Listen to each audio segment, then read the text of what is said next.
Delhi police को फटकार पर फटकार। हाईकोर्ट ने पूछा, अधूरी स्टेटस रिपोर्ट क्यों दी? सिर्फ एसीपी का निलंबन क्यों, पुलिस कमिश्नर का क्यों नहीं? दोषी अधिकारियों के नाम बताते क्यों नहीं? दिल्ली पुलिस को मांगनी ही पड़ी माफी। आखिर क्यों उठते हैं दिल्ली पुलिस पर इतने सारे सवाल?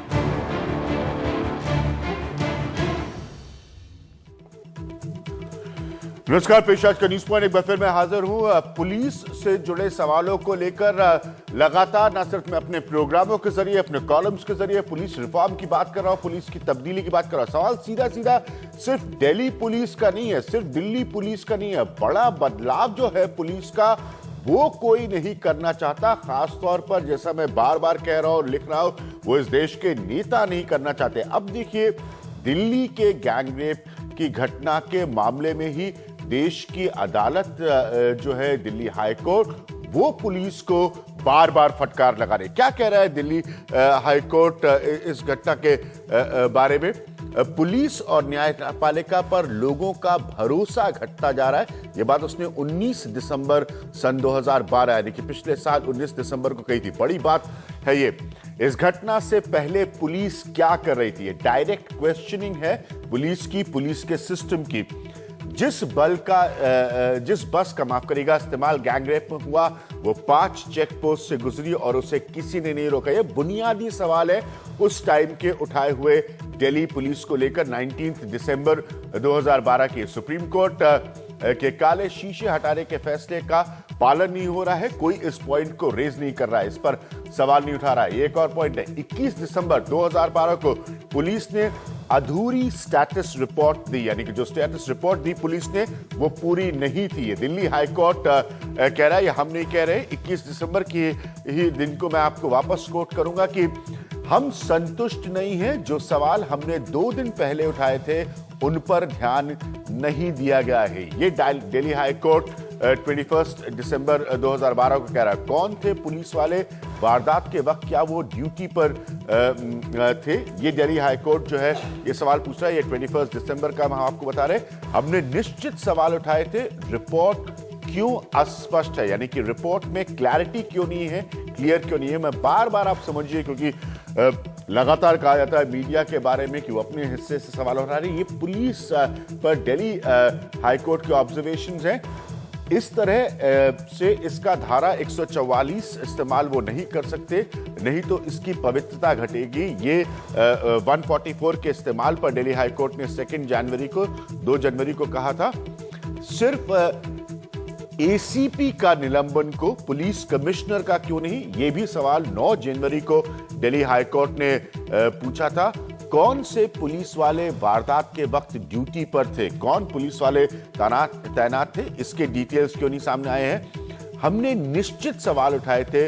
रिपोर्ट में क्लैरिटी क्यों नहीं है, रिपोर्ट क्यों अस्पष्ट है? ये 9 जनवरी को, 9 जनवरी को दिल्ली हाई कोर्ट करा है। 10 जनवरी को दिल्ली हाई कोर्ट करा है। दिल्ली की सड़कों पर ज्यादा से ज्यादा पीसीआर वैन ड्यूटी पर रहे। ये दिल्ली हाई कोर्ट की एक और बात है दिल्ली पुलिस के लिए। गाड़ियों के शीशे पर लगी काली फिल्में हटाई जाए। बहुत पुरानी ये सब इश्यूज, ऐसा लगता है सिर्फ इस घटना का इंतजार हो रहा था इनके दोहराए जाने के लिए, इनके रिपीट होने के लिए।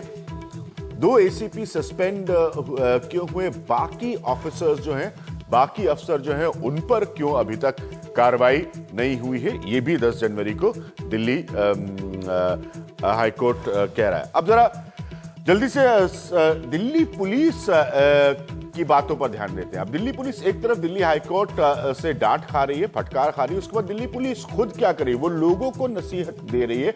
इंटरनल अपनी कमजोरियों को रिव्यू करने के बजाय देखिए आपके हिस्से की नसीहत जो है वो दिल्ली पुलिस की तरफ से क्या आ रही है। दिल्ली पुलिस की नसीहत है कि स्कूल या कॉलेज के बाद आप सीधे अपने घर पर जाएं। ये दिल्ली पुलिस आपको नसीहत दे रही है। स्कूल के बाद किसी अजनबी व्यक्ति से बात न करें, ये दिल्ली पुलिस आपसे कह रही है। इसमें कोई उम्र की सीमा का जिक्र नहीं है। बाहर की वस्तुएं ना खाएं, ठीक है, ये बच्चों को हर कोई रोकता है। स्कूल के बाहर बिना अध्यापक की इजाजत के, अध्यापक की अनुमति के नहीं जाना चाहिए। स्कूल के बाद कहीं जाने से पहले घर में सूचित करें, घर के लोगों को इन्फॉर्म करें।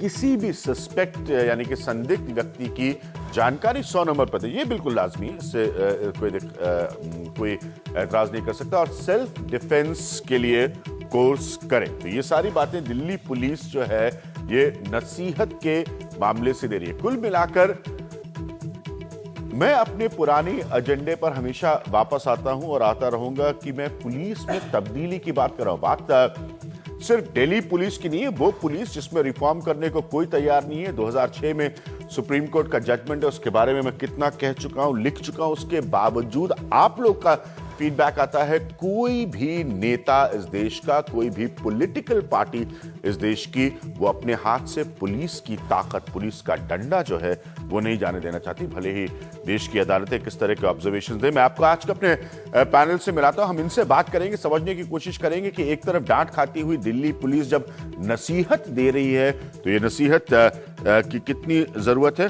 करुणा नंदी मेरे साथ मौजूद हैं, एक लॉयर हैं, एक्टिविस्ट हैं। करुणा, मेरे साथ अलबीना शकील जी मौजूद है, वो भी एक विमेंस एक्टिविस्ट हैं। अनिल शर्मा साहब हैं जो कि एडिशनल कमिश्नर हैं दिल्ली पुलिस के। मीनाक्षी लेखी होंगी जो कि एक सीनियर एडवोकेट हैं। और मेरे साथ किरण बेदी जुड़ रही हैं। किरण बेदी भी पुलिस में तब्दीली और रिफॉर्म्स के बारे में बहुत लंबे वक्त से कहती और बात करती आई हैं। कुछ जल्दी से मैं सवाल आपके सामने रखना चाहूंगा। ये दिल्ली हाईकोर्ट जो कह रहा है उसके ऑब्जर्वेशन से जुड़े सवाल हैं। दिल्ली पुलिस बड़े अधिकारियों को बचाने की क्या कोशिश में जुड़ी है? क्योंकि उसके डिटेल्स दिल्ली हाईकोर्ट मांग रहा है, ये कतई हमारे सवाल नहीं है। कोर्ट के बार बार कहने के बावजूद जो है कोर्ट साफ साफ कह रही है कि क्लैरिटी नहीं है, स्पष्टता नहीं है। जो ऑफिसर्स बाकी हैं उनके नाम क्यों नहीं बताए जाते? कोर्ट का जवाब देने से क्यों बच रही है दिल्ली पुलिस? ये सवाल जो दिल्ली हाई कोर्ट के मैं बार बार रिपीट करूंगा, उनके ऑब्जर्वेशन से निकल के आते हैं। दिल्ली पुलिस की इमेज सब जानते हैं कि बिगड़ती जा रही है। इस बिगड़ती इमेज के बीच दिल्ली पुलिस नसीहत भी दे रही है आपको, और नसीहत के नाम पर दिल्ली पुलिस लड़कियों पर क्या रोक लगाने की कोशिश कर रही है। इस तरह के तमाम सवाल जो हैं वो दिल्ली पुलिस के लिए अभी भी लाजमी और बनते नजर आते हैं। अलमीना जी, मैं आपसे शुरू करूंगा। बहुत अभी मैं क्यों इसको बार बार कह रहा हूं कि ये पुलिस का एजेंडा है, क्योंकि ये बड़ी स्ट्रेन सी सिचुएशन है। मैं पूरे प्रोग्राम के दौरान इस बात को रिपीट करूंगा ताकि देखने वाले भी समझे कि हम सिर्फ दिल्ली हाई कोर्ट जो कह रहा है उस पर इस चर्चा को आधारित कर रहे हैं। इसमें हमारे कोई अपनी एडिटोरियल ओपिनियन नहीं है। मैं सिर्फ दिल्ली हाई कोर्ट के ऑब्जर्वेशंस को, ऐसे माहौल में नसीहत के साथ दिल्ली पुलिस तैयार है तो लोग कैसे रिएक्ट करेंगे? नहीं, मेरे ख्याल से साफ बात है कि दिल्ली पुलिस काफी ढीठ हो गई है और उनकी इमेज लोगों में यही हो गई।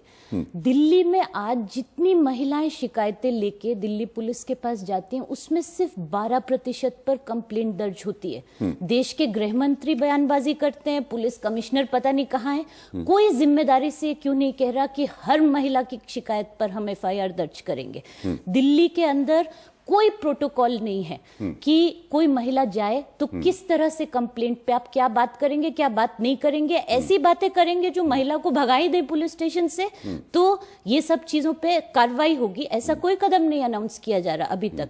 दिल्ली में पुलिस कैसे महिलाओं के प्रति, उनके कानून, उनके ऊपर होने वाली हिंसा के प्रति संवेदनशील हो, गृह मंत्री, दिल्ली पुलिस कोई अनाउंसमेंट नहीं कर रही कि उनके लिए कोई ट्रेनिंग, कोई प्रशिक्षण कंपलसरी तौर पर लिया जाएगा। तो ये सब कदम नहीं उठा के जब वो नसीहतें दे रहे हैं, नसीहत वो उनको नहीं दे रहे जो क्राइम कर रहे हैं, जो जुर्म कर रहे हैं, उनके लिए उनको कोई नसीहत नहीं है। सारी नसीहत वो महिलाओं को दे रहे हैं। तो ये बहुत निराशाजनक है। India's #1 news app just got even better. Download NDTV's new app. Fully optimized for retina display. Full screen view. Faster response time. And Sudoku. NDTV's new iPad app. Download now.